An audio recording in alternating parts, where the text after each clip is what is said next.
Deep beneath the shifting sands of time, where secrets lie buried for centuries, there are moments when the past reaches out and grabs us by the shoulders.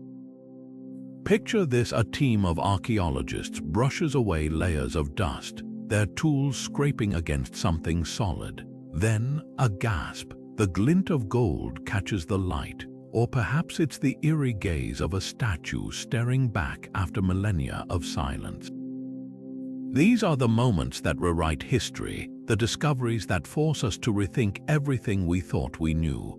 Today, we're diving into 30 of the most shocking archaeological finds ever uncovered. Artifacts and ruins so extraordinary, they didn't just add a footnote to our history books, they tore entire chapters apart and started fresh. From lost cities emerging from jungles to mysterious relics that defy explanation, these finds have one thing in common: they shattered our assumptions.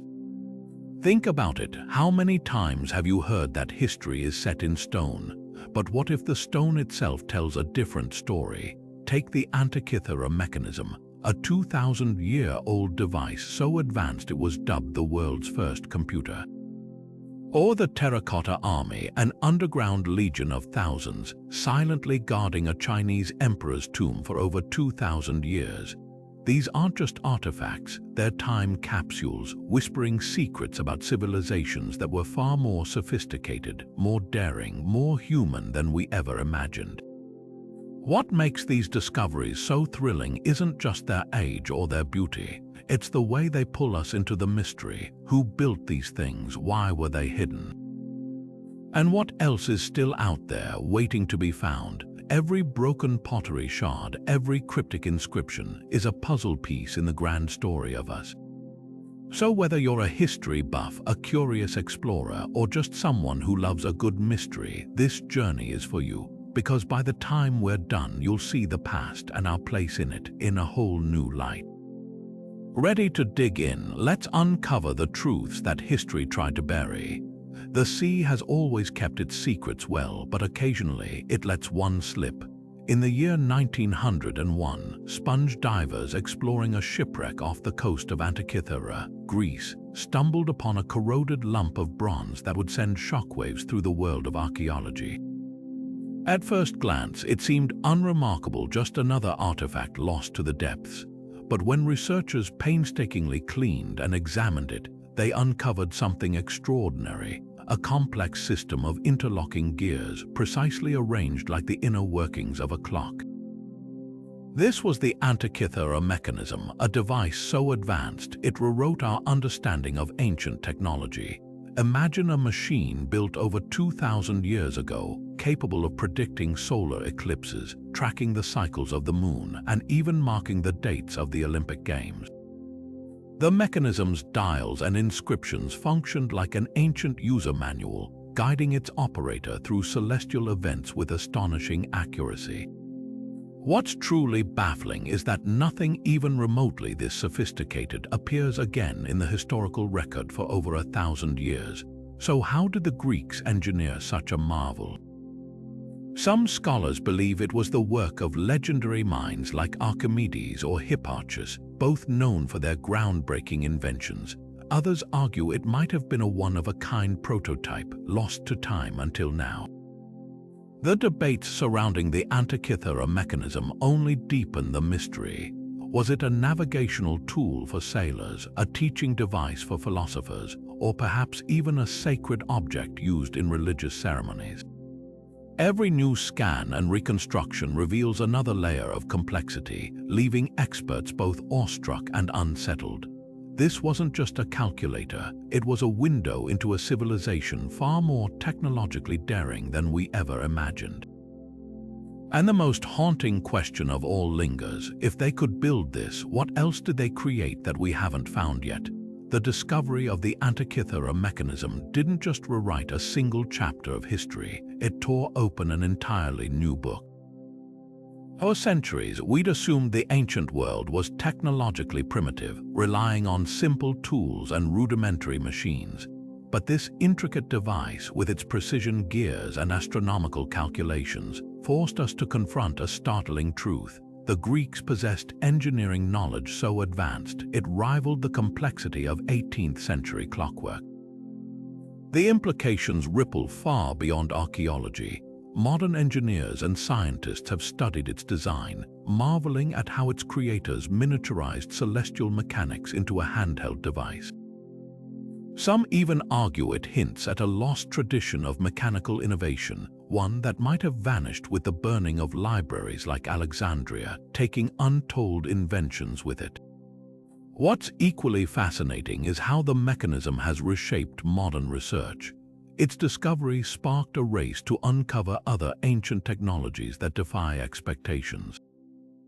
Take, for instance, the Baghdad battery, a clay jar that may have been an early voltaic cell, or Heron of Alexandria's steam-powered inventions. Suddenly, historians began re-examining ancient texts with fresh eyes, spotting cryptic references to automated theaters and mechanical birds that once seemed like myth.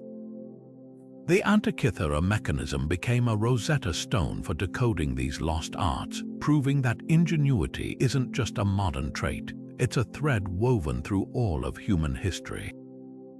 Perhaps its greatest legacy, though, is the humility it instills. Every time we assume we've reached the pinnacle of innovation, the past whispers a reminder: brilliance isn't bound by era. Today, researchers use cutting-edge X-ray technology to probe the mechanism's secrets, creating digital reconstructions that reveal hidden inscriptions and functions. These efforts aren't just about solving an ancient puzzle, they're a tribute to the timeless human drive to understand the universe. And who knows, the next great discovery might lie buried in a shipwreck, tucked inside a dusty manuscript, or waiting beneath layers of earth, ready to shake our modern arrogance once again. After all, if a single corroded artifact could upend centuries of assumptions, imagine what else history might be hiding in plain sight. Beneath the quiet farmland of China's Shaanxi province lies an army unlike any other, one frozen in time, standing guard for over 2,000 years. In 1974, farmers digging a well struck something hard beneath the earth. At first, they thought it was just pottery shards, but as they dug deeper, they uncovered the first of what would become thousands of life-sized terracotta warriors, each one unique, each one crafted with astonishing detail. This was the army of Qin Shi Huang, China's first emperor, and their discovery revealed a funerary complex so vast, it's been called the eighth wonder of the ancient world. What makes the Terracotta Army so staggering isn't just its size, though with an estimated 8,000 soldiers, hundreds of chariots, and even cavalry horses, the scale is mind-bending. It's the sheer humanity etched into every figure. No two faces are alike. Some wear expressions of quiet determination, others seem lost in thought, and a few even crack faint smiles. Their armor, hairstyles, and even the tread on their shoes reflect different ranks and roles, from infantrymen to archers to generals. This wasn't mass production, it was an army of individuals, each painstakingly molded to serve their emperor in the afterlife. Yet for all we've uncovered, the heart of the mystery remains untouched. At the center of this sprawling necropolis lies Qin Shi Huang's tomb itself, sealed beneath a man-made mountain of earth. Ancient writings describe rivers of flowing mercury, booby traps to thwart grave robbers, and treasures beyond imagination. But to this day, no one has dared open it. The Chinese government, citing preservation concerns and respect for the dead, has held off on excavation. Modern scans have detected unusually high mercury levels in the soil, hinting that those ancient accounts might not be mere legend. The unanswered questions only add to the awe. Why did Qin Shi Huang demand such an extravagant burial? Some historians believe he feared death above all else, obsessed with immortality. He may have hoped his terracotta legions could protect him in the next world. Others see it as a display of absolute power, a statement that even in death, his authority would remain unchallenged. Whatever the reason, one thing is clear: this tomb wasn't just a resting place. It was a declaration carved in clay and buried for the ages, And until that central chamber is finally opened, the emperor's greatest secrets, and perhaps his most dazzling treasures, will stay locked away, guarded by his silent army, forever waiting. The craftsmanship of the Terracotta Army is so precise, so meticulous, it borders on the supernatural. These weren't just clay statues hastily thrown together, they were masterpieces of engineering and artistry, each one built to last eternity. Take the weapons they carried, over 40,000 bronze spears, swords, and crossbow triggers, many still razor-sharp when unearthed. Archaeologists were stunned to discover the blades coated with a thin layer of chromium oxide, a technique that prevented rust, something modern science didn't perfect until the 20th century. How did ancient metalworkers achieve this? The answer lies in a lost alloy formula and a firing process so controlled, it rivals today's industrial standards. Then there's the paint. Originally, every warrior burst with color-vivid purples, fiery reds, deep blues, a far cry from the muted terracotta we see today. Scientists analyzing pigment fragments found something astonishing. The paints were made from rare minerals like malachite and cinnabar, mixed with organic binders so advanced they adhered to the clay like modern acrylics. But here's the heartbreaking twist. Within minutes of exposure to air, these vibrant hues began flaking away. Today, only a handful of figures have been preserved with traces of their original colors, a fleeting glimpse of the army's true splendor. Why go to such extremes for an army meant to stay buried? One theory points to Qin Shi Huang's obsession with control, not just in life but in death. By surrounding himself with warriors, chariots, and even entertainers, all rendered in exquisite detail, he may have sought to recreate his imperial court in the afterlife, down to the last stitch of a soldier's armor. Others believe the army was a spiritual insurance policy. Ancient Chinese texts speak of human sacrifice substitutes, objects so lifelike they could fool vengeful spirits into attacking clay instead of the emperor's soul. But perhaps the most compelling clue lies in the workforce itself. Excavations around the tomb complex revealed mass graves not of soldiers but of laborers and artisans. Forensic evidence shows many died from exhaustion or violence, their bones bearing the marks of relentless toil. This wasn't just art, it was a forced march of creativity under the whip of a tyrant. The Terracotta Army stands as both a testament to human genius and a stark reminder of the price paid for one man's immortality. And somewhere beneath that unopened tomb, the emperor waits, his grandest secrets still hidden, his silent guardians keeping their watch. In the stark, sun-baked cliffs near the Dead Sea, a shepherd's careless toss of a rock in 1946 would crack open one of the greatest archaeological mysteries of all time.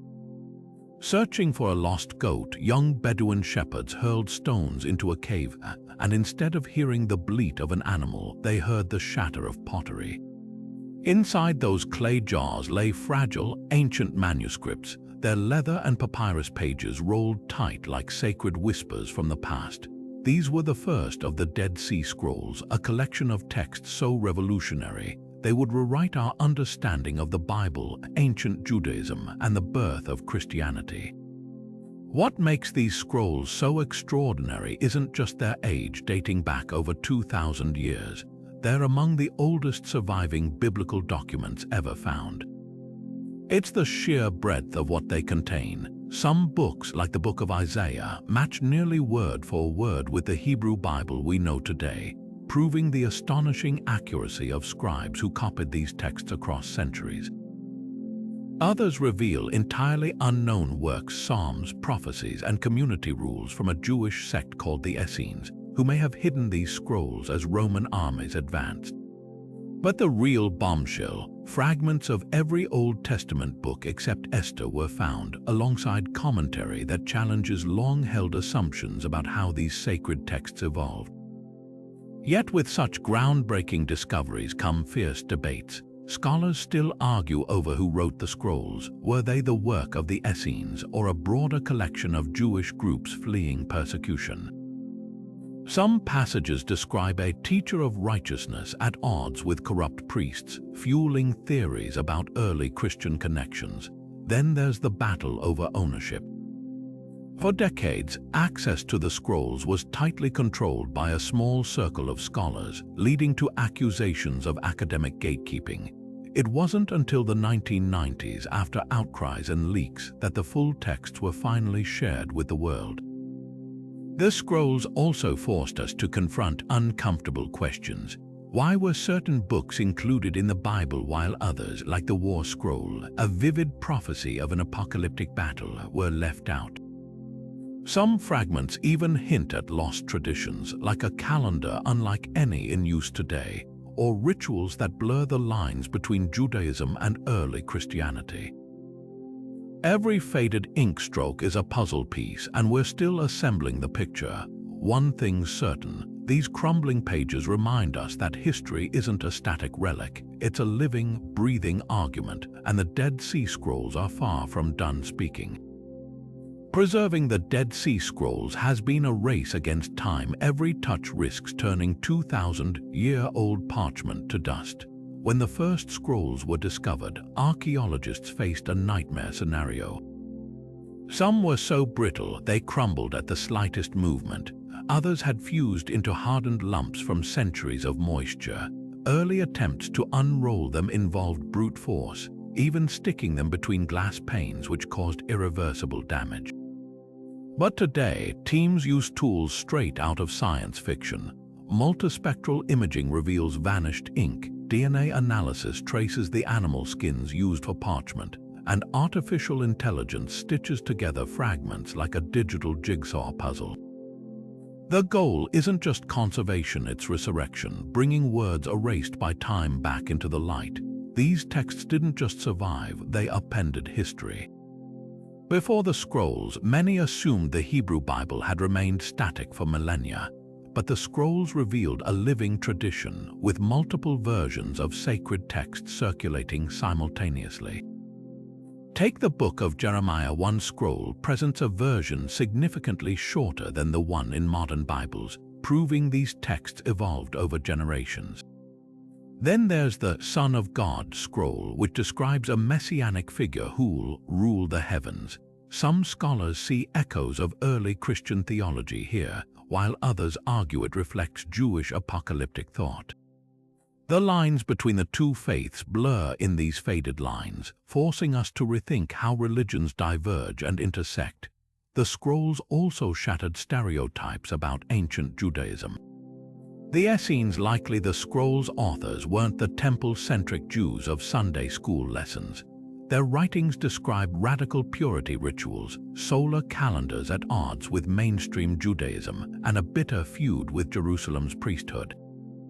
One scroll, the Temple Scroll, even rewrites biblical law, envisioning a future temple with bizarre features like toilets located miles away to maintain ritual cleanliness.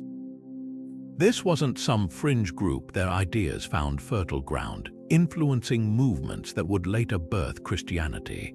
Perhaps the most haunting revelation is how much we've lost. Thousands of scroll fragments remain unread, their letters faded into shadows.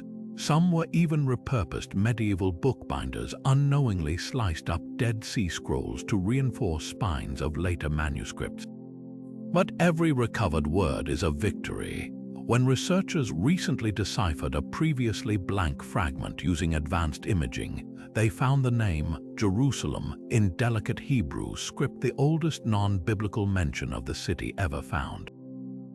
These aren't just relics, they're voices from the past, refusing to be silenced. And with each technological leap, we hear them a little clearer, whispering secrets that could rewrite our spiritual ancestry once again. The rolling hills of southeastern Turkey hide a mystery so profound, it shakes the very foundations of what we thought we knew about human history.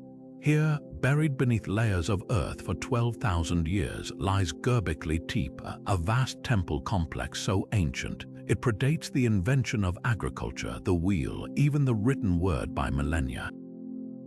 Unlike anything unearthed before, this site flips history on its head, forcing us to ask, What if civilization didn't develop the way we've always been taught? Picture this: massive limestone pillars, some weighing up to 20 tons, carved with intricate reliefs of snarling lions, coiled snakes, and enigmatic humanoid figures. These aren't just random stones, they're arranged in perfect circles like some prehistoric cathedral. Archaeologists have uncovered at least 20 such rings, each one older than the last, stretching back to a time when humanity was supposedly wandering in small hunter-gatherer bands. Yet here's the puzzle: how did nomadic people without settled farms or permanent homes orchestrate such a colossal construction project? The implications are staggering. For centuries, we've believed that humans first settled down to farm, and only then had the leisure to build temples and develop complex societies. Göbekli Tepe demolishes that theory. This site suggests the opposite, that communal worship might have been the spark that pulled people together, creating the need for agriculture to feed the builders.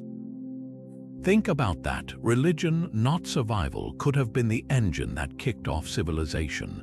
But who were these builders? The craftsmanship is too refined to be the work of amateurs.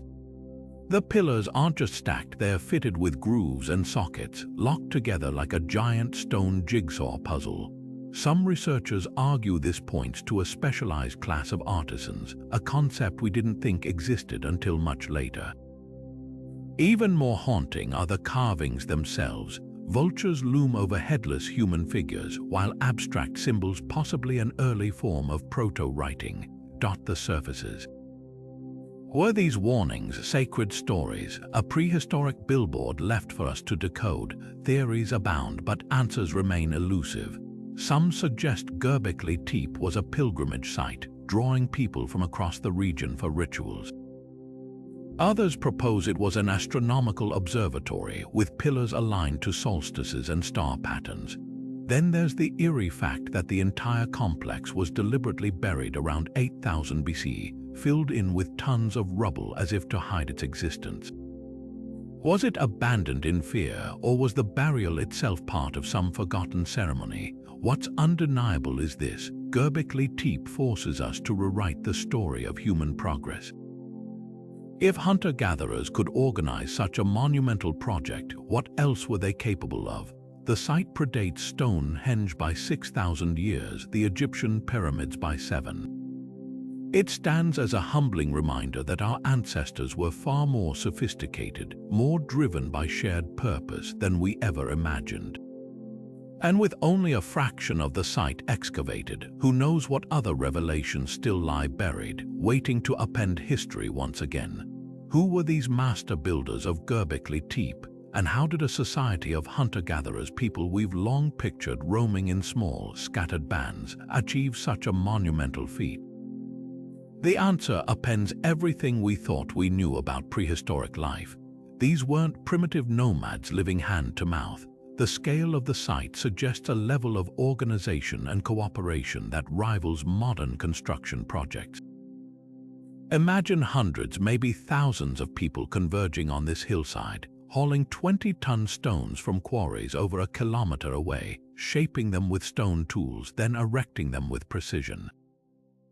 This required more than brute strength. It demanded leadership, division of labor, and a shared vision powerful enough to sustain decades, perhaps centuries of work. What bound these people together? The most compelling clue lies in what they left behind. The pillars aren't just functional, they're adorned with elaborate carvings of dangerous animals: scorpions, lions, wild boars, creatures that would have stalked their world. Some researchers believe these weren't mere decorations but symbols of a spiritual belief system, possibly a form of ancestor worship or a way to ward off evil. The sheer effort invested in these carvings hints at something deeper, a society where ritual and myth held enough sway to inspire back-breaking labor across generations. The layout of Göbekli Tepe adds another layer of mystery. The concentric rings of pillars resemble later temple designs, yet they predate them by millennia. At the center of some circles stand twin monoliths taller than the rest, often interpreted as deities or ancestral figures. Surrounding them, smaller pillars seem to form processional paths as if guiding worshippers through sacred space. Then there's the eerie evidence of feasting. Archaeologists have uncovered heaps of animal bones, gazelles, aurochs, wild sheep, far more than a small group could consume. This suggests large gatherings, perhaps seasonal festivals where clans traveled great distances to participate in rituals and share meals. But why bury it all? Around 8000 BC, someone meticulously filled in the entire complex, stacking stone walls to seal the pillars forever. Some theorize it was an act of reverence, a way to retire a sacred site once its purpose was fulfilled. Others suspect darker motives, signs of conflict or a catastrophic event that forced the builders to abandon their masterpiece. Whatever the reason, the burial preserved Göbekli Tepe like a time capsule, freezing a moment when humanity took its first staggering steps toward civilization. The real revolution here isn't just the stones, it's the mindset they represent. These hunter-gatherers weren't just surviving, they were thinking beyond the next meal. They traded, planned, and dreamed on a scale we never thought possible for their era. Göbekli Tepe forces us to reconsider the very definition of advanced. Maybe progress isn't just about technology or cities. Maybe it begins with the ability to come together to build something greater than ourselves. And if they could do this 12,000 years ago, what other chapters of our past are still waiting, buried, to prove us wrong again? At the height of Napoleon's Egyptian campaign in 1799, a French soldier digging trenches near the town of Rosetta unearthed a slab of black basalt that would become the key to an ancient mystery. The Rosetta Stone, as it came to be known, wasn't just another artifact, it was a linguistic bridge spanning millennia. What made it extraordinary was its inscription, the same decree from 196 BC carved in 3 scripts: ancient Greek, Demotic Egyptian, and hieroglyphs. For centuries, hieroglyphs had been a sealed book, their meaning lost to time. But here, side by side, were recognizable Greek letters and the very same message in Egypt's cryptic symbols.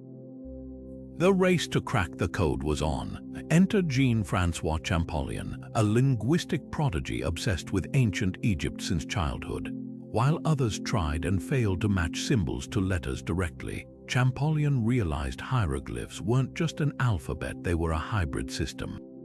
Some signs represented sounds, others whole concepts. His eureka, a moment came when he recognized the name Ptolemy encircled in a cartouche, a royal oval on the stone. Matching these hieroglyphs to the Greek text, he confirmed phonetic elements, but the real breakthrough came with Cleopatra's name on an obelisk. Seeing overlapping sounds between the 2 royal names, Champollion built a working key.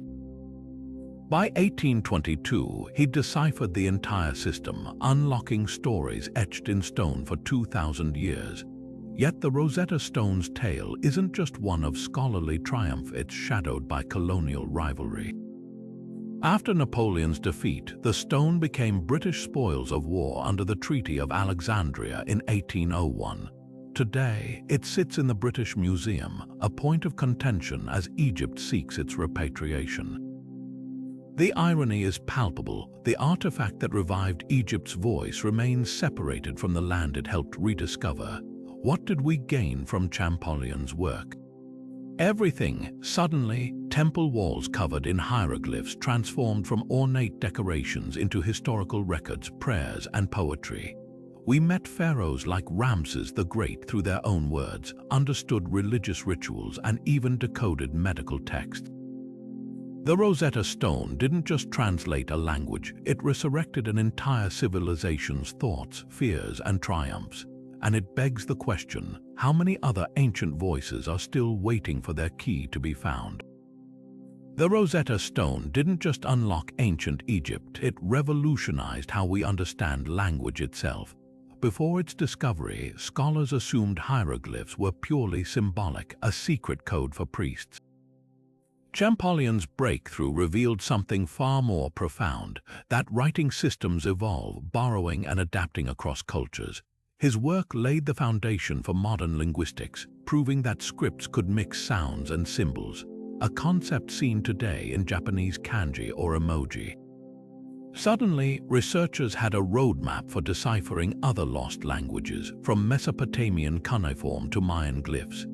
Every time a new script cracks open, like the recent partial decoding of the mysterious Indus Valley symbols, we owe a debt to that slab of black stone. But the stone's legacy isn't just academic, it's become a cultural icon. The term Rosetta Stone now symbolizes any key to unlocking complexity, from software tutorials to DNA analysis. NASA even named its comet landing mission after it, a nod to deciphering the solar system's origins. Yet this symbolic weight fuels heated debates. While the British Museum calls it a universal artifact, Egypt insists it's looted heritage, demanding its return. The irony is stark. The object that resurrected Egyptian voices now sits silent in London, a pawn in larger conversations about colonialism and restitution.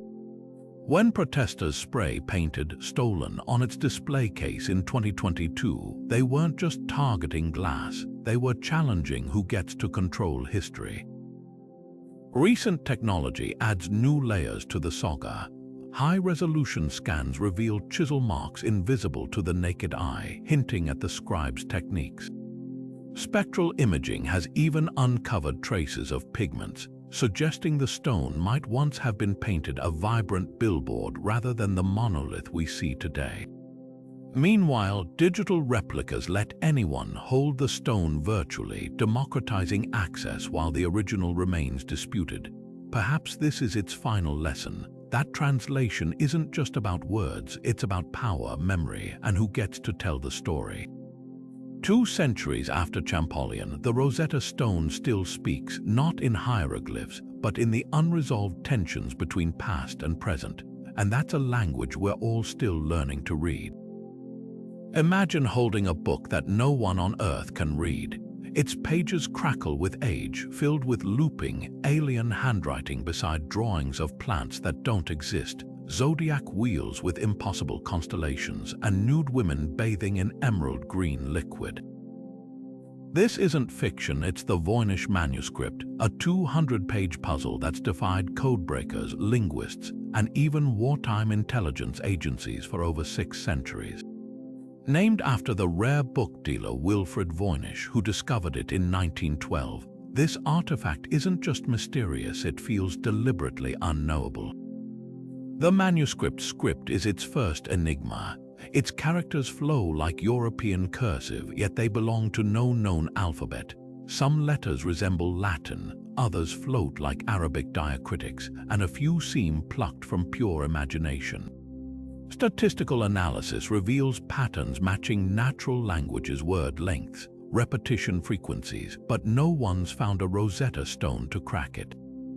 Even the CIA's cryptographers, fresh from breaking Nazi codes during World War II, threw up their hands. The closest anyone came was in 2019, when a scholar claimed it was a lost Proto-Romance language written in abbreviated Latin script, but the theory collapsed under peer scrutiny. Then there are the illustrations, which veer from the botanical to the bizarre. One section overflows with herb-like drawings, except the plants defy classification, leaves sprouting in fractal patterns, roots coiling like tentacles. Another depicts microscopic-looking cell clusters, centuries before microscopes existed. The most haunting section shows naked women, some pregnant, others crowned, standing in interconnected barrels of green fluid, their bodies linked by veins or tubes. Are these alchemical recipes, fertility symbols, or something darker? The images tease understanding while slipping just out of reach. Theories about its origins range from scholarly to sensational. Some argue it's a medieval hoax, an elaborate scam sold to royalty hungry for exotic secrets. Others propose it's encoded knowledge, perhaps by a heretical sect hiding heresies from the church. More fringe ideas suggest extraterrestrial origins or lost Atlantean wisdom, though carbon dating places it firmly between 1404 and 1438. The most compelling hypothesis ties it to alchemists like John Dee or rogue herbalists experimenting with psychedelics. their altered perceptions bleeding into the pages. Yet the manuscript's resilience is its real magic. Unlike other undeciphered texts, it refuses to be dismissed. Every decade, new technology, AI, quantum computing, takes a swing at it, only to retreat humbled. Maybe that's the point. In a world obsessed with answers, the Voynich Manuscript endures as a reminder that some mysteries aren't meant to be solved, they're meant to keep us wondering, to stretch the boundaries of what we think we know. And tucked away in Yale University's Voynich Library, it waits patiently for the next curious mind to try and fail to unlock its secrets. Cutting-edge technology has thrown everything at the Voynich Manuscript: carbon dating, artificial intelligence, even algorithms designed for decoding extraterrestrial signals. And yet, this 600-year-old puzzle still laughs in the face of modern science. Recent carbon dating pinned its vellum pages to the early 15th century, ruling out theories of a Renaissance hoax. But here's the twist: the ink remains undated, leaving a gaping loophole. Could someone have penned gibberish on centuries-old parchment to fake antiquity? The possibility lingers, but the manuscript's sheer complexity makes that unlikely. Every stroke feels intentional, from the looping script to the marginalia, tiny stars and annotations that hint at a system, not randomness. Artificial intelligence was supposed to be the silver bullet. In 2017, a Canadian team fed the manuscript's text into an AI trained to recognize language patterns. The algorithm suggested it might be encoded Hebrew, with letters shuffled and vowels removed. Exciting until linguists pointed out the translation made no coherent sense. Another AI attempt in 2021 proposed it could be a lost Turkic dialect, but again, the results crumbled under scrutiny. The problem: AI needs context, and the Voynich offers none. Without a single confirmed word or parallel text, even the smartest algorithms are guessing in the dark.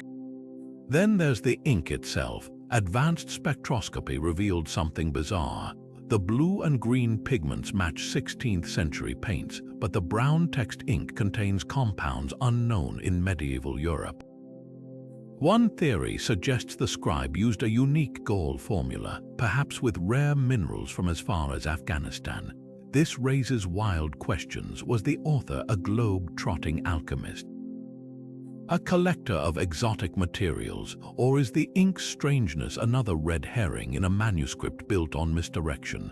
Perhaps the most tantalizing clue lies in the botanical section. Researchers compared its fantastical plants to real herbals and found eerie partial matches: a leaf here, a root structure there, as if the artist blended real species with pure imagination. Some propose these are coded representations, like medieval memes hiding secret meanings. Others think the plants might be extinct, lost to time like the language itself. The Voynich Manuscript's greatest trick isn't just resisting translation, it's how it reflects our own obsessions back at us. Cryptographers see a code, botanists see flora, historians see heresy. Maybe that's why it endures, not as a solvable puzzle, but as a mirror. Every generation projects its own fears and fantasies onto those cryptic pages, and every generation walks away empty-handed. Yet we keep trying, because buried in those unreadable lines might be the one thing rarer than a solution: the humility to admit some secrets are never meant to be ours. Stretching across nearly 200 square miles of Peru's arid Nazca Desert, these enormous geoglyphs have baffled researchers for decades. From towering humanoid figures to perfectly straight lines running for miles, to intricate depictions of hummingbirds, monkeys, and even what looks like an astronaut, the Nazca lines are a gallery of ancient art on a scale that defies logic. What makes them truly mind-bending is their invisibility from the ground. Walk among them, and you'd see nothing more than shallow grooves in the rust-colored earth. But soar above in a plane, and the desert transforms into a colossal canvas, revealing designs so precise they could pass as modern engineering projects. So who created them, and why? The Nazca people, who flourished between 200 BC and 600 CE, are the likely artists. Using simple tools like wooden stakes and ropes, they meticulously scraped away the dark surface layer of desert, exposing the lighter soil beneath. But the how is far easier to explain than the why. Some theories point to astronomical alignment. Certain lines match solstice sun positions, while animal shapes might correspond to constellations. Others suggest they were sacred pathways walked during rituals to summon rain from the parched skies. Then there's the eerie walking figures, their elongated limbs and blank eyes resembling the shamans of local folklore, possibly depicting spiritual journeys between worlds. The most haunting possibility, they were meant for gods or something else looking down. Without the ability to fly, the Nazca could never have seen their own creations in full. That raises a spine-tingling question. If these weren't made for human eyes, who or what were they meant to communicate with? Some fringe theories even suggest extraterrestrial landing markers, though mainstream scholars dismiss this as sensationalism. Yet the real tragedy isn't the mystery, it's the modern threats closing in. In 2020, a truck driver plowed through several lines, leaving deep scars. Greenpeace activists damaged the area while laying a protest banner, and illegal mining encroaches on the fragile terrain. Climate change brings erratic rains, causing erosion that no ancient civilization could have anticipated. UNESCO protects the site, but enforcement is patchy in this remote region. What's undeniable is the Nazca Line's fragile magic. They're a testament to human ingenuity, a puzzle without a key and a warning. These drawings survived 2 millennia, but unless we tread carefully, they might not survive us. Just when we thought the Nazca Lines had given up all their secrets, the desert has whispered again. In recent years, high-tech drones equipped with advanced imaging sensors have scoured the Peruvian landscape, revealing over 50 previously unknown geoglyphs hidden beneath centuries of dust and erosion. Among these newfound marvels is a sprawling orca, a sinuous serpent, and a humanoid figure clutching what appears to be a staff, each one etched into the earth with the same precision as their famous counterparts. But here's what's truly staggering. Some of these designs are far older than the classic Nazca glyphs, dating back as early as 500 BCE, pushing the origins of this mysterious tradition even further into the past. Drones aren't just finding new lines, they're revolutionizing how we see the old ones. Traditional aerial photography could only capture fragments of these massive designs, but LiDAR technology, which uses lasers to map terrain, has exposed hidden connections between glyphs. What once appeared as isolated drawings now form sprawling networks, with lines converging like ancient highways toward ceremonial centers. Some researchers believe these pathways might have been pilgrimage routes, guiding people to ritual sites during sacred festivals. Others point to the way certain lines align with underground water sources, suggesting a practical purpose intertwined with the spiritual, the most tantalizing discovery. A cluster of miniature lines, some only a few feet long, nestled near the larger figures. These tiny glyphs, invisible to satellites, were likely personal offerings or apprentices' practice pieces, hinting at a thriving culture of geoglyph creation that spanned generations. Imagine novice artists honing their skills on small-scale designs before graduating to colossal masterpieces, a guild of desert artists lost to time. Yet with every revelation comes new questions. Why did the Nazca expend such effort on works they could never fully see? The answer might lie in their worldview. For a culture that revered mountains and rivers as living deities, perhaps the act of creating these lines was itself a form of worship, a dialogue with the landscape. Or maybe, as drone surveys now suggest, the lines were meant to be walked, their creators tracing the shapes in ritual processions, feeling the designs beneath their feet even if their eyes couldn't take them in. The Nazca lines are no longer static museum pieces, they're a living puzzle, growing more complex with each technological leap. And as drones peel back another layer of the desert's secrets, we're left to wonder, what other messages from the past are still buried, waiting for the right tools and the right minds to uncover them? Tucked away in the basement of the National Museum of Iraq lies an object that shouldn't exist, a small clay jar, no bigger than your hand, that might rewrite the history of electricity. Discovered in 1936 near Baghdad, this unassuming artifact dates back to the Parthian Empire around 200 BC to 200 CE. Inside the jar, a copper cylinder housing an iron rod sealed with asphalt. Fill it with vinegar or grape juice and something extraordinary happens. It generates a measurable electric current. This is the Baghdad battery, a device that predates Alessandro Volta's first battery by nearly 2 millennia. The implications are staggering. If this was indeed a primitive battery, it suggests ancient civilizations dabbled in electrochemistry long before modern science. Experiments show these jars could produce up to 2 volts, enough to electroplate gold onto silver, a technique seen in Mesopotamian jewelry. Some researchers point to gilded artifacts from the region, wondering if they were plated using these very cells. But here's where the debate ignites. Skeptics argue there's no direct evidence linking the jars to metalworking. No wires, no electroplated objects found nearby, not even a single ancient text mentioning electricity.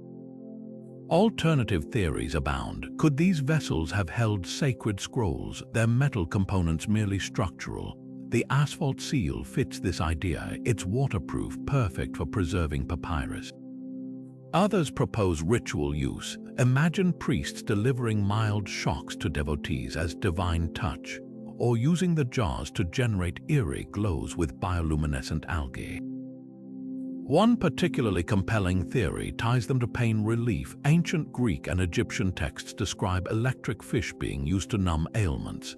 Maybe these jars were early medical devices, their current harnessed to soothe arthritis or headaches.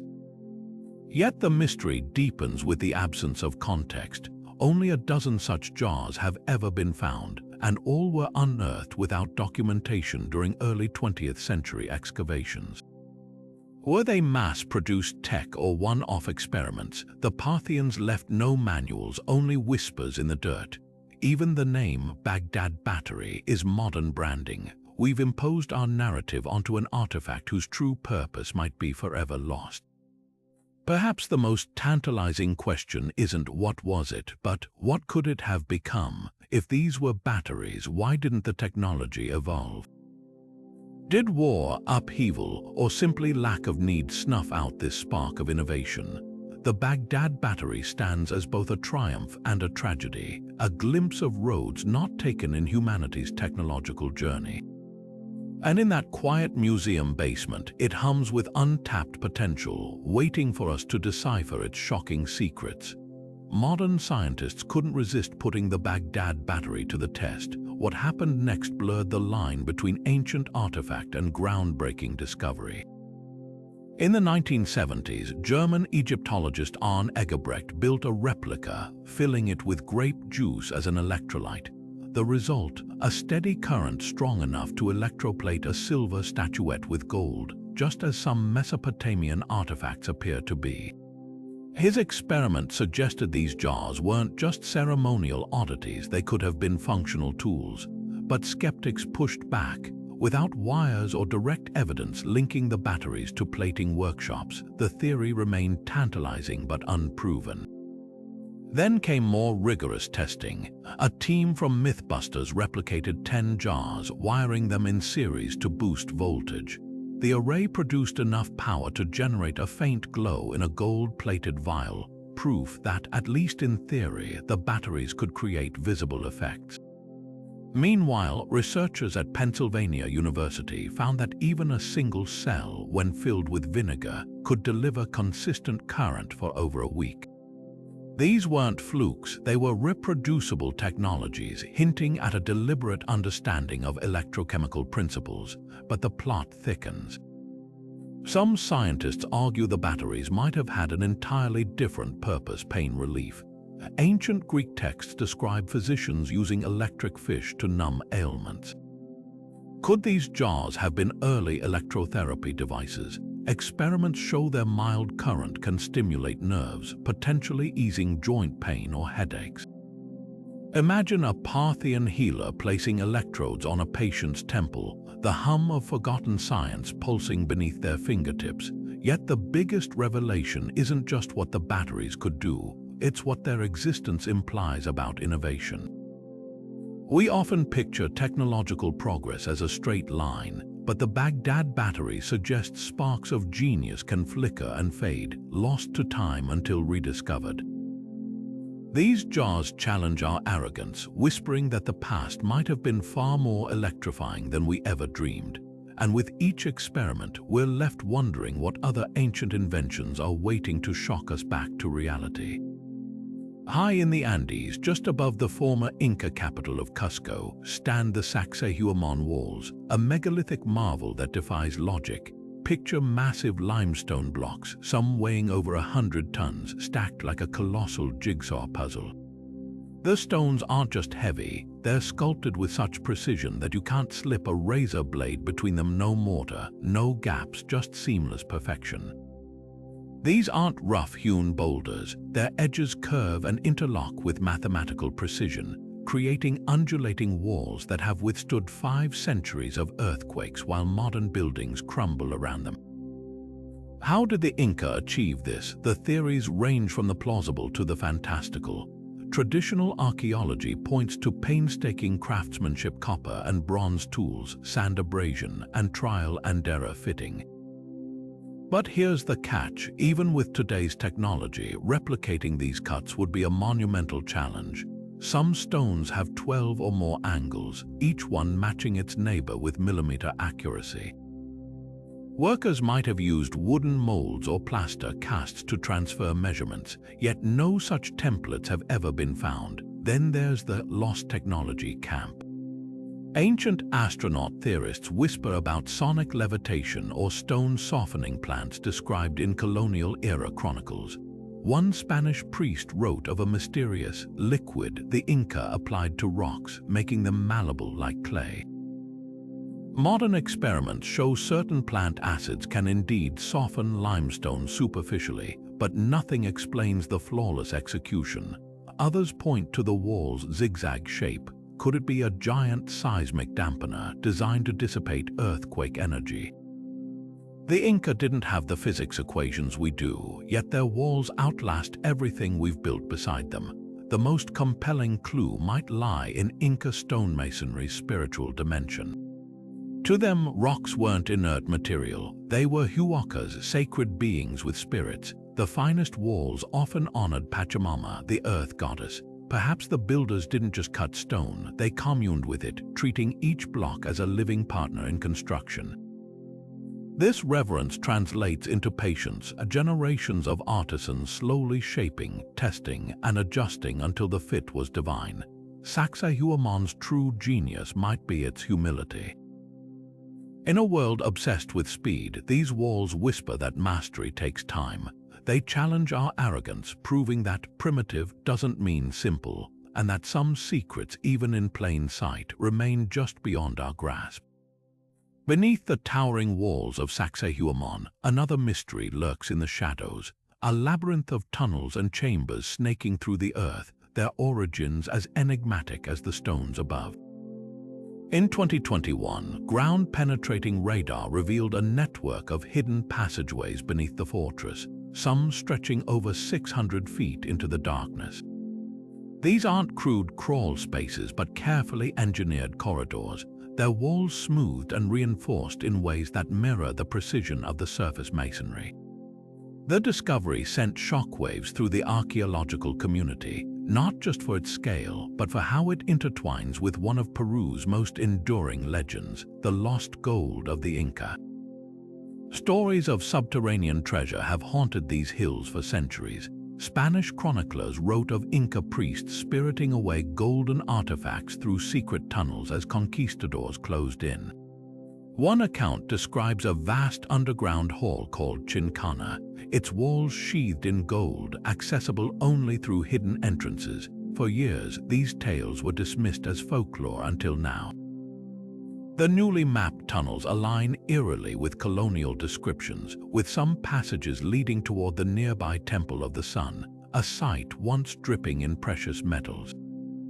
Could these be the veins of a long-lost treasure network, sealed away to protect it from plunder? Explorations have only deepened the intrigue.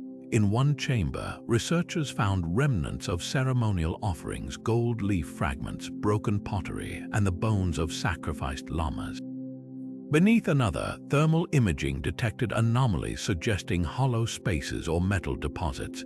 But the most haunting find, a series of carved symbols along certain tunnel walls resembling Inca quipu knots, a cryptic writing system still not fully deciphered.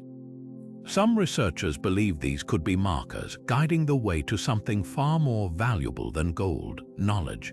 Not everyone is convinced. Skeptics argue the tunnels served practical purposes: water drainage, grain storage, or emergency escape routes during sieges. Others warn of the dangers in conflating archaeology with legend, noting how treasure hunts have damaged sites worldwide. Yet the allure persists, fueled by discoveries like a sealed doorway discovered in 2023, its edges fused with an unknown mortar. What lies behind it remains a mystery. Peruvian authorities, wary of both looters and structural collapse, have barred further excavation for now. The tunnels force us to confront a tantalizing question: what does Sacsayhuaman truly guard? Its walls may be the spine of a far grander structure, one that reaches deep into the earth and into the psyche of a civilization that refused to let its secrets die. Every stone above ground whispers of mastery, but beneath our feet, the darkness hums with something older, a resonance of myth and memory. Until those passages yield their truths, we're left standing at the threshold, torn between the weight of history and the shimmer of possibility. Locked away in Turin's cathedral since the 16th century, a single piece of linen has ignited one of history's most contentious debates.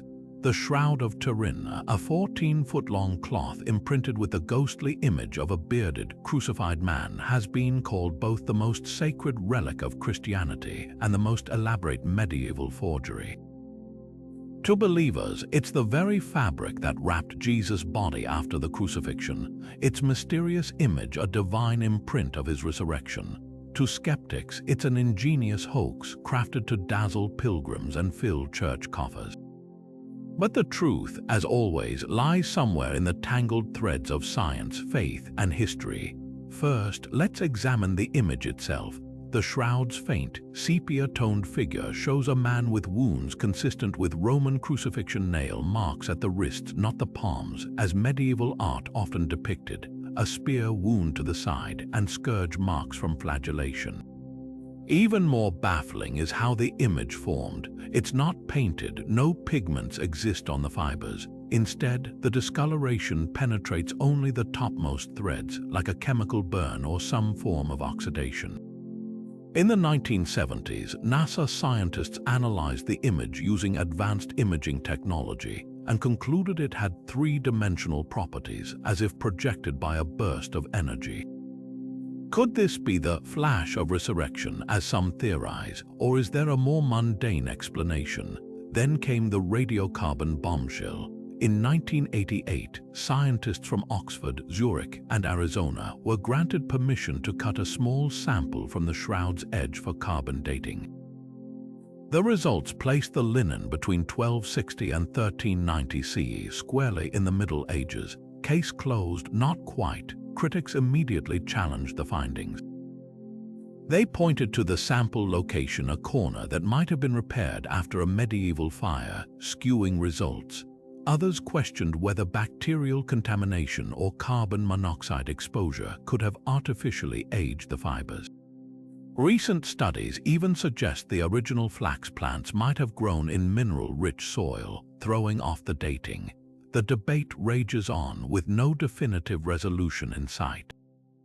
Beyond the science, the shroud's historical trail is murky. The first clear record appears in the 1350s, when a French knight displayed it as Jesus' burial cloth. But gaps in its provenance leave room for speculation. Some researchers claim it matches the image of Edessa, a lost relic described in 6th century texts as a miraculous cloth not made by hands. Others argue it's the work of a medieval artist using primitive photography techniques. Some even name Leonardo da Vinci as a suspect, though timelines don't align.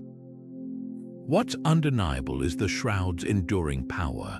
Whether divine artifact or human masterpiece, it forces us to confront the limits of our knowledge. Science can analyze the fibers, but not the faith woven into them, and perhaps that's the point. Some mysteries aren't meant to be solved, only pondered. As the shroud's enigmatic gaze stares back through the centuries, it asks not for proof, but for wonder. The ghostly figure on the Shroud of Turin doesn't just haunt the faithful, it baffles scientists. Unlike any known artwork, the image isn't painted, dyed, or stained.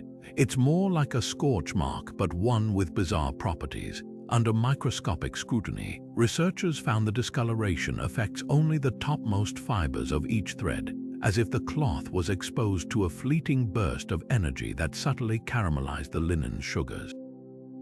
This isn't how pigments or dyes behave. Even more perplexing, the image's depth is perfectly uniform, no thicker or thinner in areas where a human artist would naturally press harder with a brush.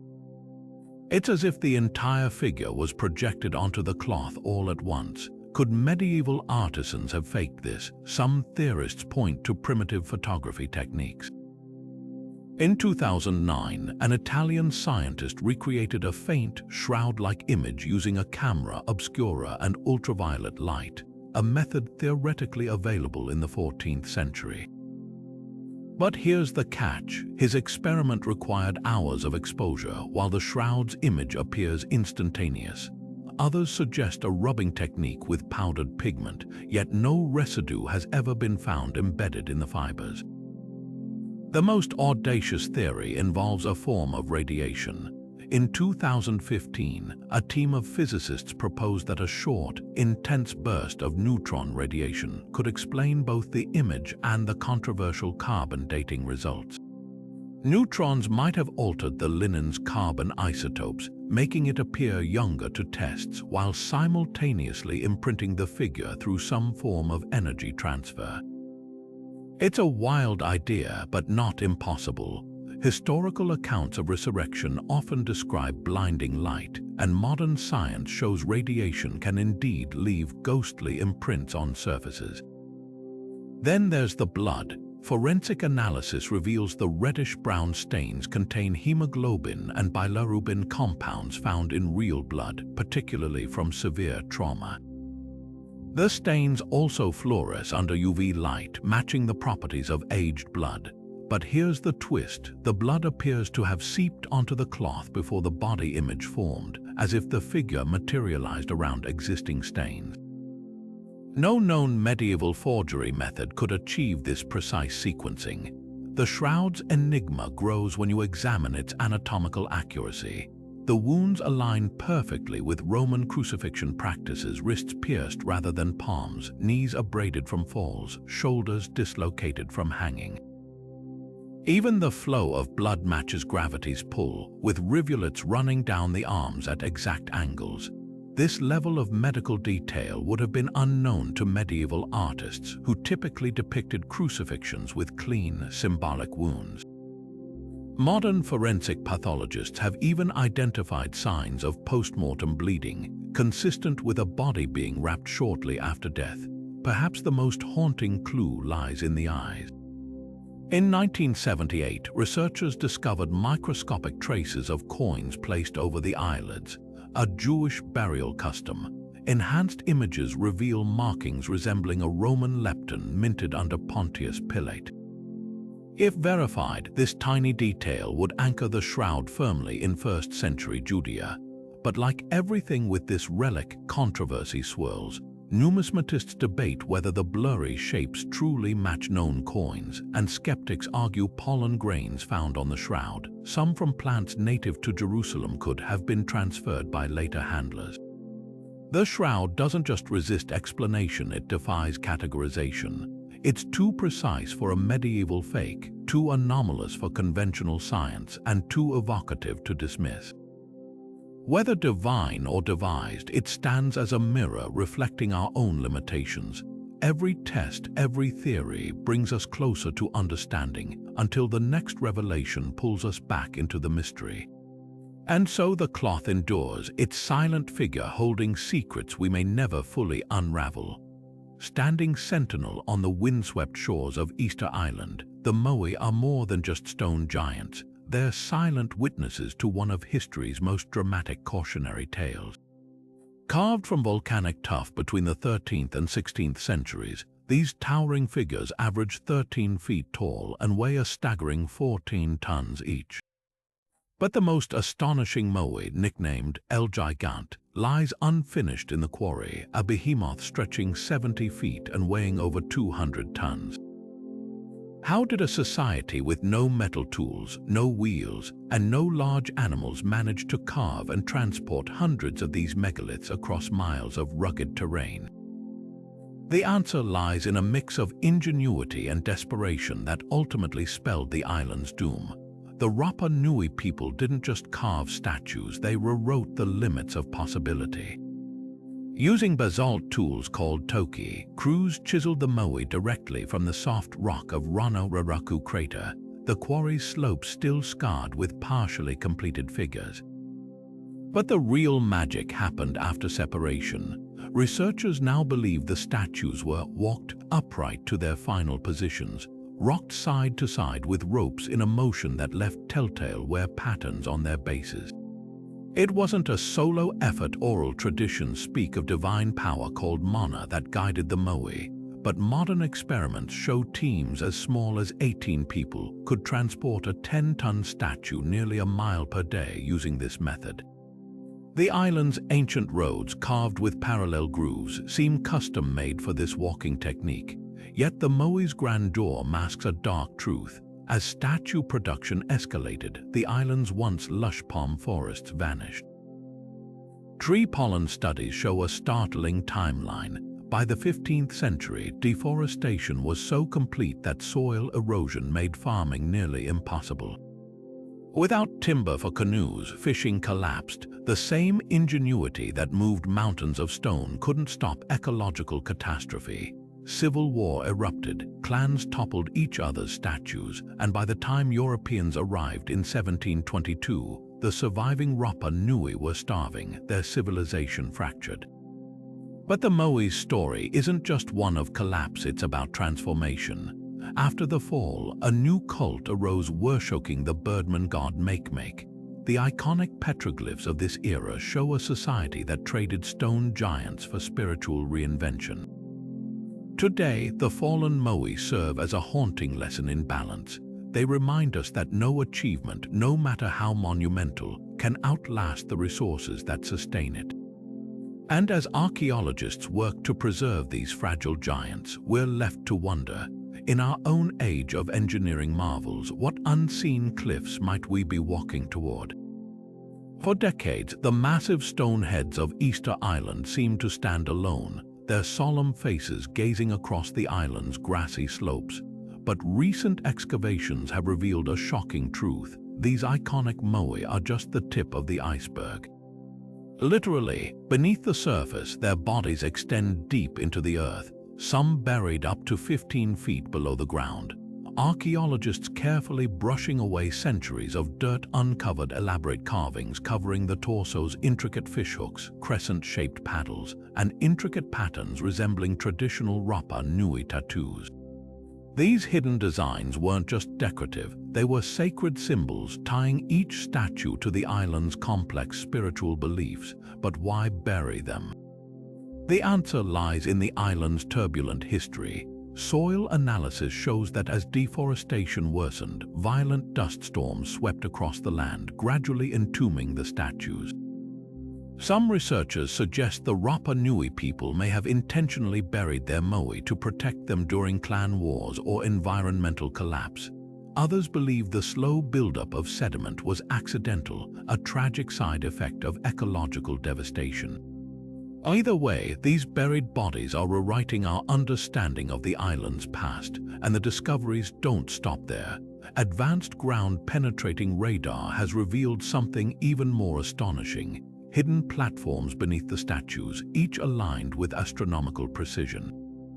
These ahu, or ceremonial platforms, functioned like ancient calendars, with certain moai positioned to mark solstices and equinoxes. One platform, excavated in 2021, contained fragments of red pigment and tools used for carving, suggesting these sites were bustling workshops where artisans labored under the watch of priests. Meanwhile, genetic studies of skeletal remains tell a story of resilience. Contrary to the old narrative of a sudden collapse, DNA evidence shows the Rapa Nui people adapted ingeniously to their changing world. They shifted from a diet rich in seafood to one dominated by rats and sweet potatoes, an unappetizing but effective survival strategy. Cranial injuries found on some bones reveal periods of conflict, but healed fractures also speak of community care. These weren't reckless destroyers of their environment, they were survivors who paid a steep price for their ancestors' ambition.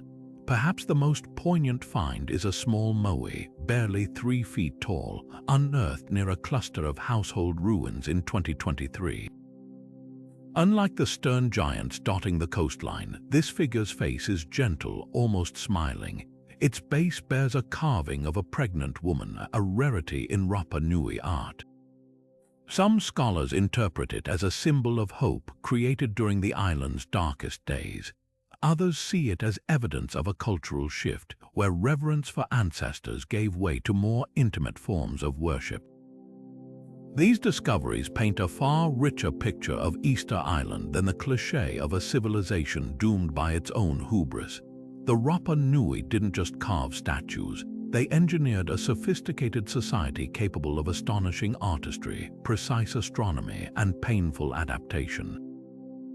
Their story isn't just a warning, it's a testament to human ingenuity in the face of unimaginable challenges. And as archaeologists keep peeling back the layers of dirt and myth, who knows what other secrets these silent giants still guard beneath their grassy shroud? In the summer of 1936, a couple hiking along the banks of Texas's Red Creek stumbled upon a rock that would spark a decades-long mystery. Protruding from the ancient stone was something utterly impossible, a rusted hammerhead with a partially intact wooden handle. At first glance, it might seem like any miner's tool lost in the dirt. But here's where things get strange. The rock encasing the hammer dates back to the Cretaceous period, over 100 million years ago. That's long before modern humans walked the earth, long before any humans existed. So how did this hammer end up entombed in stone that predates our species by eons? Meet the London Hammer, one of the most hotly debated out-of-place artifacts ever discovered. Geologists who examined the hammer were baffled. The rock surrounding it, identified as Cretaceous limestone, showed no signs of fractures or seams where the tool might have been inserted later. Microscopic analysis revealed something even more puzzling. The hammer's metal had an unusual composition, with over 96% iron, 2% chlorine, and traces of sulfur, a blend unlike any modern alloy. The wood from the handle, meanwhile, was partially fossilized, its cellular structure transformed by time. Skeptics argue the hammer might be a 19th century tool dropped into softer sediment that later solidified around it. But critics of this theory point out that the hammer's head lacks the sharp, defined edges of recent ironwork. Its contours appear worn, as if smoothed by unimaginable stretches of time. Then there's the chlorine mystery. The high chlorine content in the metal doesn't match known smelting techniques from any era, ancient or modern. Some metallurgists suggest it could indicate an unknown forging process, while others propose the chlorine seeped into the metal over millennia of mineralization. But if the hammer is genuinely ancient, who made it? Proponents of the ancient advanced civilization theory speculated could be a relic of a lost culture capable of metallurgy millions of years before recorded history. Others, more cautiously, suggest it might be evidence of time travel, an absurd idea to some, but one that underscores how thoroughly this artifact defies conventional explanations. The most compelling counterargument comes from mainstream archaeologists who note that similar, out-of-place artifacts often turn out to be hoaxes or misdated objects. They argue the hammer's design, a recognizable claw hammer, matches 19th century tools too closely to be coincidental. Yet even they admit the rock's seamless encasement is difficult to explain. Could natural processes have cemented the hammer into ancient stone so perfectly? Or does this humble tool hint at a gap in our understanding of human or pre-human history? The London hammer remains an enigma, locked in a display case at the Creation Evidence Museum in Texas. Whether it's a geological oddity or a relic that rewrites our past, one thing is certain: it forces us to question the boundaries of time, technology, and the stories we tell about our origins. And until science can fully unravel its secrets, the hammer will keep swinging between myth and reality, leaving us to wonder what other impossibilities are buried beneath our feet. The metallurgical tests conducted on the London hammer only deepened its enigma. When researchers subjected the hammerhead to X-ray fluorescence and spectrometry, the results defied expectations. Unlike modern steel alloys, which typically contain carbon, manganese, or nickel, this metal exhibited a bizarre purity, 96% iron with an unusual concentration of chlorine. Chlorine isn't found in such high levels in any known historical or industrial ironwork, leaving metallurgists scratching their heads. One theory suggests the chlorine could be a byproduct of an ancient forging technique lost to time, while others propose it seeped into the metal during its long encasement in mineral-rich sediment. But here's the catch: natural mineralization usually leaves more trace elements behind, making the hammer's oddly clean composition even harder to explain. This anomaly has turned the hammer into a battleground between creationists and mainstream scientists. For those who argue the Earth is far younger than geological consensus suggests, the hammer serves as a smoking gun, a proof that human craftsmanship existed millions of years before conventional timelines allow. They point to the hammer's seamless embedment in Cretaceous rock as evidence of a catastrophic global flood, which they believe could have rapidly fossilized the tool alongside dinosaur-era sediments. Mainstream geologists, however, counter with Occam's razor. The hammer likely fell into a pocket of softer, younger sediment that later hardened, giving the illusion of ancient origins. They cite examples like the famous Tully monster fossils, where modern objects have been found embedded in ancient-looking stone due to localized mineral deposition. Yet the debate rages on because neither side can fully dismiss the other's evidence. Creationists highlight the hammer's lack of rust, a phenomenon they attribute to its pre-flood metallurgy, while skeptics note that the iron's high purity could simply reflect an unusual, but not impossible, workshop practice from the 1800s. Even the handle's partial fossilization, often touted as proof of extreme age, has parallels in bog wood or peat-preserved artifacts that achieve similar petrification in mere centuries. The hammer's lingering mystery isn't just about its age, it's about how we interpret the boundaries of science and history. For every test that leans toward the extraordinary, there's a plausible, if mundane, alternative. But that tension is precisely what keeps the London hammer relevant. It forces us to confront the limits of our methods. Can we ever truly prove an artifact's origins when the evidence is as malleable as the theories themselves? Until new technology or discoveries tip the scales, this unassuming tool will remain a Rorschach test for belief, a relic that reveals as much about us as it does about the past. And in that duality between faith and facts, between anomaly and explanation, lies its enduring power. Buried beneath a quiet Scottish housing estate for 50 years lies a rock that might hold the secrets of the Neolithic world. The Kochno stone, a massive sandstone slab stretching 42 feet across, is carpeted with over 100 intricate carvings, spirals, concentric circles, and strange cup-like depressions known as cup and ring marks. Discovered in 1887, this 5,000-year-old artifact was reburied in 1965 to protect it from vandalism, only to be unearthed again in 2016 for modern study. What makes this stone extraordinary isn't just its age or size, it's the sheer density of symbols, a cryptic language etched into rock by people who left no written records behind. At first glance, the patterns seem random, but researchers have noticed something uncanny. Certain cup and ring clusters mirror constellations like Orion and the Pleiades, leading some to theorize the Kochno stone could be a prehistoric star map. Imagine Neolithic priests or astronomers crouching over this slab, tracing celestial movements with their fingers, marking solstices or lunar cycles in stone. The grooves connecting some carvings might represent astronomical alignments or perhaps pathways for ritualistic dances, guiding initiates through sacred ceremonies under the night sky.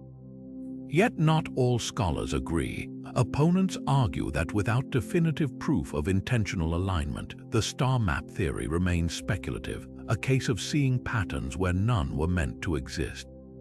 Another compelling idea ties the stone to burial rituals. Similar cup and ring marks appear near tombs across Europe, often oriented toward sunrise or sunset. Could the Kochno stone have been a portal to the afterlife, its spirals symbolizing the journey of the soul? Archaeologists have found traces of red ochre pigment in some carvings, hinting at vivid ceremonies where the stone was activated with ritual paint.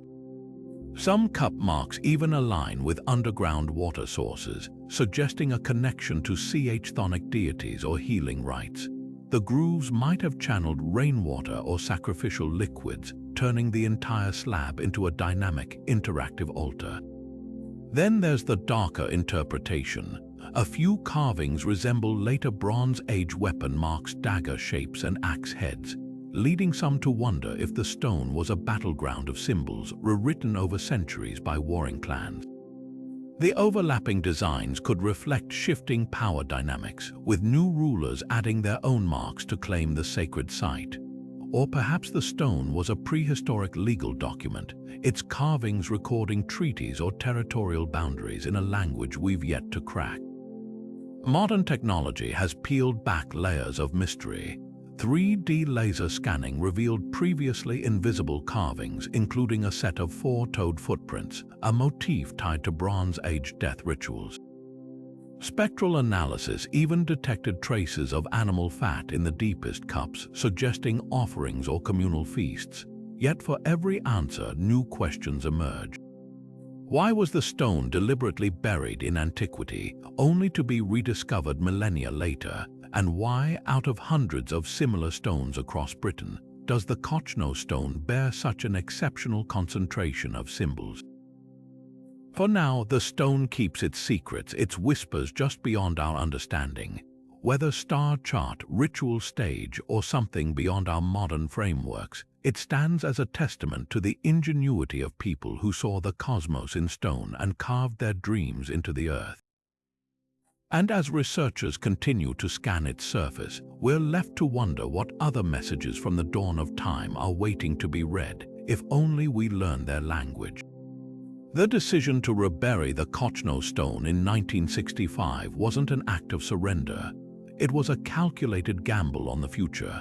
After decades exposed to the elements and scarred by graffiti, the 5,000-year-old slab was disappearing under the wear of modern neglect. Archaeologists faced a heartbreaking choice: leave it vulnerable or hide it to survive.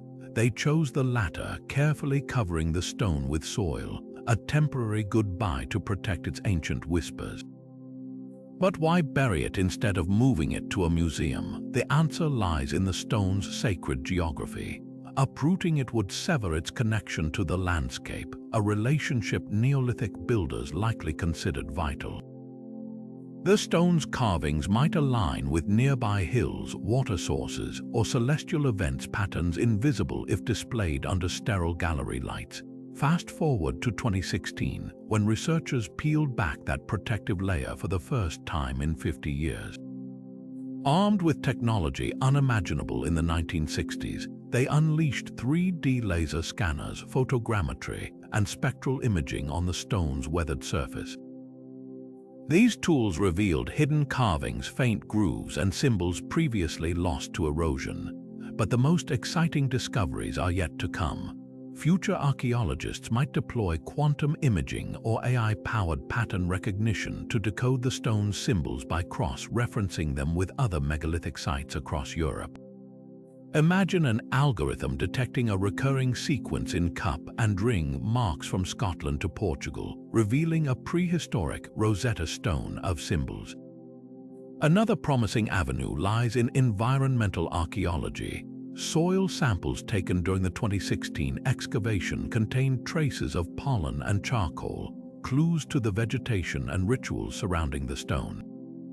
Future techniques could reconstruct the exact flora of the site, even identifying seasonal plants used in ceremonies. DNA analysis of microscopic organic residues might reveal what offerings, blood, grain, or sacred oils filled those cup marks millennia ago. The Kochno stone's reburial also speaks to a broader shift in archaeology from excavation to preservation. Today's researchers recognize that every scrape of a trowel destroys subtle evidence future technologies could interpret. By leaving much of the stone untouched, they've gifted coming generations the chance to study it with tools we can't yet conceive. It's a humbling thought. The same hands that carved those spirals 5,000 years ago might yet speak to scientists 5,000 years from now, their messages finally unlocked by time's slow patience. For now, the stone sleeps beneath its grassy blanket, its secret suspended between past and future. But when it wakes again, and it will, the conversation between Neolithic minds and 22nd century technology could rewrite our understanding of prehistory. Until then, the Kochno stone remains a promise, a reminder that some mysteries aren't lost just waiting for the right moment to be found. High in the remote mountains of China's Bayanhar Range, an unsettling discovery in 1938 sparked a mystery that still divides researchers today. According to reports, archaeologist Kai Pu-te stumbled upon a series of caves containing rows of ancient graves, but the skeletons buried there weren't entirely human. Measuring just over 3 feet tall with oversized skulls and spindly limbs, these remains seemed oddly alien. Nearby lay hundreds of stone discs, roughly 12 inches in diameter, each carved with a spiral groove winding from the center outward. The locals called them the Dropa stones, and their true purpose would ignite one of archaeology's most bizarre controversies. Initial examinations suggested the discs were impossibly old. Carbon dating placed them around 12,000 years, but it was their intricate markings that fascinated researchers. Under magnification, the grooves revealed tiny hieroglyphic-like symbols, so precise they appeared machine-etched. When translated by a team in 1962, the message was staggering. The stones allegedly told of a spacecraft crashing into the mountains millennia ago, its occupants, the Dropa people stranded on Earth. The inscription described their despair as they struggled to survive among hostile local tribes, unable to repair their vessel. If true, this would rewrite human history as we know it, proof of extraterrestrial contact during the Stone Age. But here's where skepticism takes over. No photographs of the original skeletons or caves exist, and Kai Pu-te's excavation notes vanished during China's political upheavals in the mid-20th century. The stones themselves were reportedly shipped to Moscow for analysis but never returned, leaving only replicas and disputed translations. Mainstream archaeologists dismiss the tale as an elaborate hoax, pointing to inconsistencies in the symbol style, which resemble no known ancient script. Some argue the discs are nothing more than ancient Chinese jade artifacts used in burial rites, though none bear the Dropa's alleged inscriptions. The most damning evidence against the stone's authenticity emerged in the 1990s. A German researcher traveling to the region found no trace of the caves or local legends about alien visitors. Worse, the original Chinese scientist credited with translating the glyphs, Professor Nui, appears nowhere in academic records. His name, when spoken aloud, sounds suspiciously like a Japanese phrase meaning a story that's made up. Yet believers counter with modern analyses of the few remaining disk fragments. Some samples show unusual traces of cobalt and other metals not native to the region, while the spiral grooves contain rhythmic pulsations that, when converted into sound frequencies, produce eerie harmonic tones.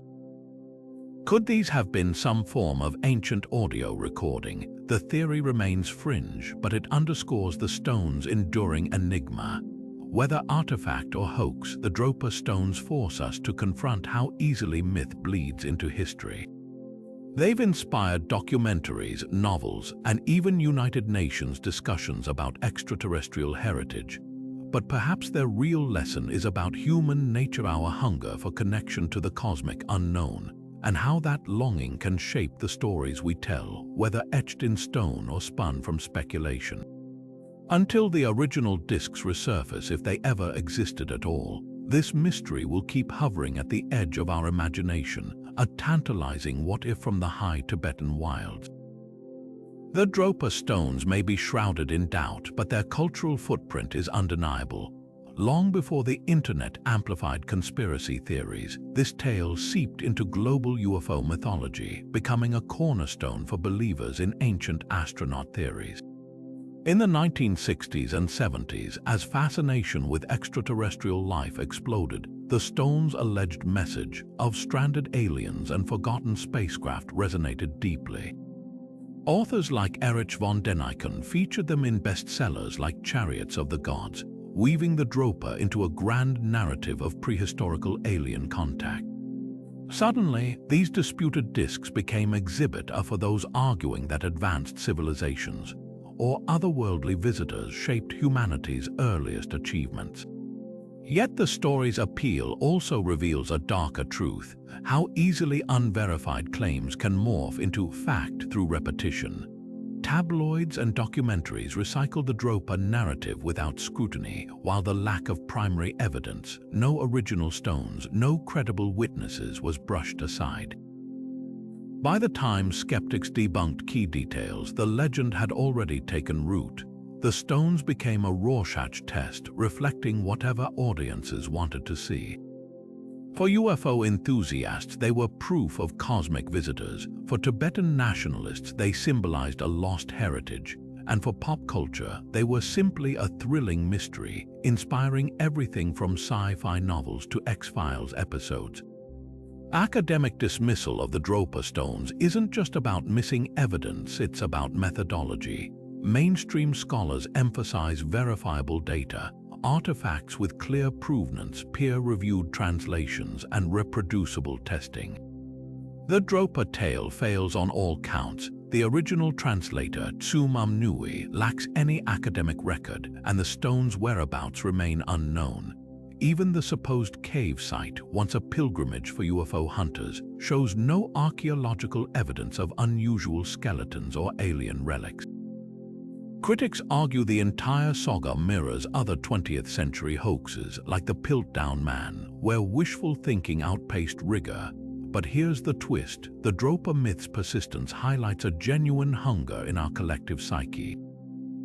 Humans crave stories that bridge the mundane and the miraculous, especially when they challenge institutional narratives.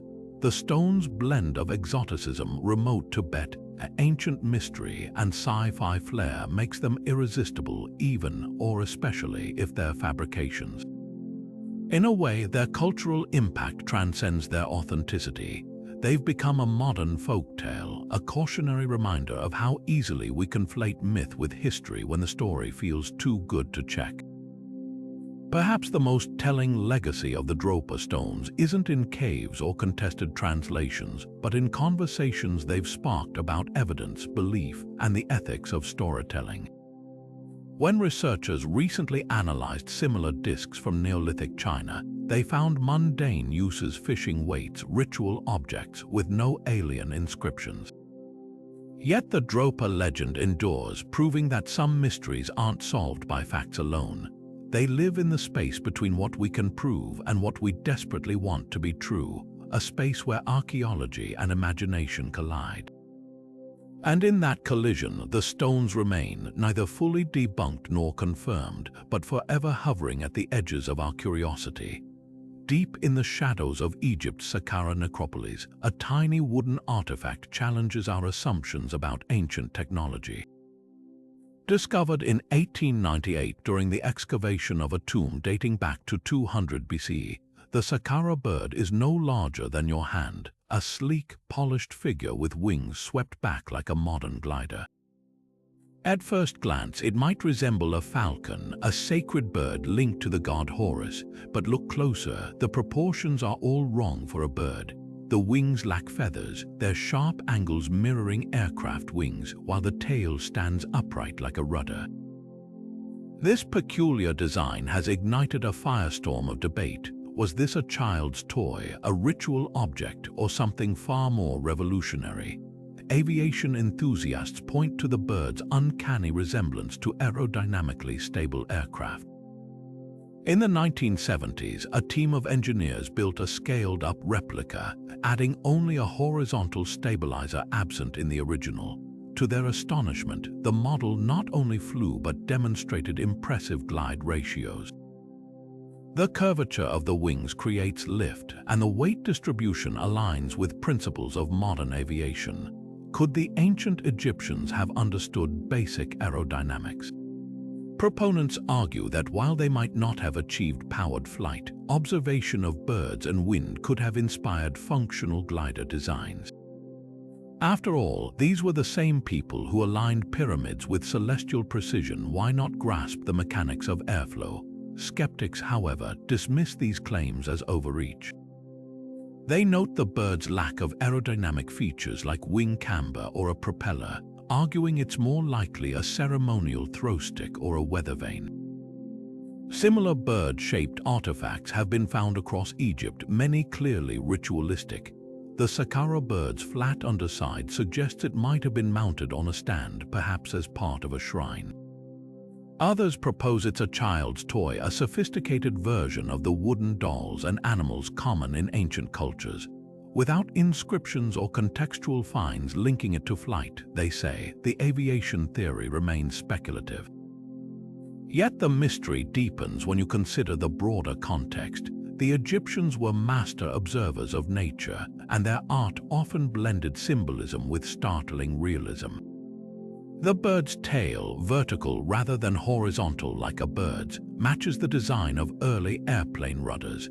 Even more intriguing are temple carvings some interpret as flying machines, including the infamous helicopter hieroglyphs, though most scholars attribute these to eroded overlapping inscriptions. Could the Saqqara bird be a physical remnant of lost knowledge, a concept model for something grander? The truth might lie in the spaces between these theories. Perhaps the artifact served multiple purposes, a sacred symbol mimicking the form of a glider, or a toy inspired by mythological flying beings. What's undeniable is its ability to captivate. The Saqqara bird doesn't just sit in a museum case, it soars in our imaginations, a silent challenge from the past. Whether it's proof of ancient aviation or simply a testament to human creativity, one thing is clear: sometimes the smallest artifacts ask the biggest questions. The real test of the Saqqara bird's potential didn't come until the late 20th century, when engineers and archaeologists put this ancient artifact under scientific scrutiny. In 1991, aviation expert Simon Sanderson constructed a 5:1 scale replica, adding only a slight horizontal stabilizer to compensate for the missing tailplane. When launched, the model didn't just plummet, it soared, achieving a glide ratio comparable to early 20th century aircraft. The curvature of its wings generated lift, and its weight distribution stabilized flight in ways that defied coincidence. Subsequent wind tunnel tests revealed even more. The bird's design minimized turbulence, with airflow adhering smoothly to its surface. These findings weren't just impressive, they were borderline revolutionary. Could artisans in 200 BC Egypt have stumbled upon principles of aerodynamics through observation alone? The key lies in the bird's subtle genius. Unlike the flat, symbolic wings of typical Egyptian carvings, the Saqqara bird's wings feature a distinct dihedral angle, a slight upward V-shape that modern planes use for stability. Its fuselage is streamlined, reducing drag, while the vertical tail acts like a rudder, counteracting yaw. These aren't arbitrary artistic choices, they're functional adaptations. Some researchers argue the design might have been inspired by nature, not just birds, but seeds like the maple samara, which spin gracefully on the wind. Others propose it reflects trial and error experimentation with ceremonial kites or even wind-borne offerings. Yet the most compelling evidence comes from comparative archaeology. Similar artifacts have surfaced in other ancient cultures, like the pre-Columbian gold flyers of Columbia, which also exhibit aerodynamic precision. The difference is context. While those objects were clearly ritualistic, the Saqqara bird lacks religious iconography, no hieroglyphs, no divine motifs, leaving its purpose tantalizingly open. Could it have been a prototype, a teaching tool for apprentice craftsmen, or perhaps a toy designed by some forgotten genius who noticed how certain shapes caught the wind? Mainstream Egyptology remains cautious. Without textual evidence linking the bird to flight, they argue, it's premature to label it an ancient glider. But here's what's undeniable: the artifact works. Whether by accident or intent, its form aligns with principles that wouldn't be formally understood for millennia. That duality between happenstance and brilliance is what makes the Saqqara bird so captivating. It's not just an object, it's a question carved in wood, daring us to reconsider the boundaries of ancient innovation. And as long as it sits in that Cairo museum case, silent and sleek, it challenges us to wonder how many other toys from the past might hold secrets we've yet to recognize. From the Antikythera Mechanism's celestial genius to the silent guardianship of the Terracotta Army, from the cryptic whispers of the Dead Sea Scrolls to the Nazca Line's desert canvas, each of these discoveries has torn through the fabric of our historical understanding like a comet through the night sky. They force us to rewrite textbooks, to question long-held assumptions, and to marvel at the sheer ingenuity of our ancestors. These aren't just artifacts, they're time machines, catapulting us into the minds of people who dreamed, built, and worshipped in ways we're only beginning to fathom. Take Göbekli Tepe, where hunter-gatherers erected monumental temples millennia before agriculture, or the Baghdad Battery, a spark of ancient electricity lost to time. The Voynich Manuscript's unreadable pages and the Saqqara bird's aerodynamic curves remind us that the past is riddled with puzzles we've yet to solve. Even the humble London hammer, encased in rock older than humanity itself, taunts us with the possibility that our timeline of progress might be missing entire chapters. What ties these discoveries together is their power to humble us. They reveal civilizations far more sophisticated, more daring, and more mysterious than we ever imagined. The Rosetta Stone cracked open a dead language, while Sacsayhuaman's earthquake-proof walls defy modern engineering. The Dropa stones and Kochno stone blur the lines between myth and history, challenging us to separate fact from folklore. Each find is a reminder that history isn't a static record. It's a living, breathing puzzle, with pieces still buried beneath deserts, jungles, and ocean floors. So here's the question that lingers like dust in a freshly opened tomb. What else is out there? If the last century of archaeology has taught us anything, it's that the Earth is far from done sharing its secrets. Could a lost city lie beneath the Amazon's canopy? Might an even older computer than the Antikythera Mechanism be hidden in some shipwreck's hold? Every shovel of dirt turned, every scan of new technology brings us closer to the next revelation, the one that will shatter our assumptions all over again. Now it's your turn. Which of these discoveries made your jaw drop the hardest? Do you think we've already found the past's greatest secrets, or are the most shocking revelations still waiting in the shadows? Drop your thoughts in the comments below, and if you're as hooked on these mysteries as we are, hit that subscribe button. The past isn't finished with us yet, and we're just getting started on the journey to uncover it.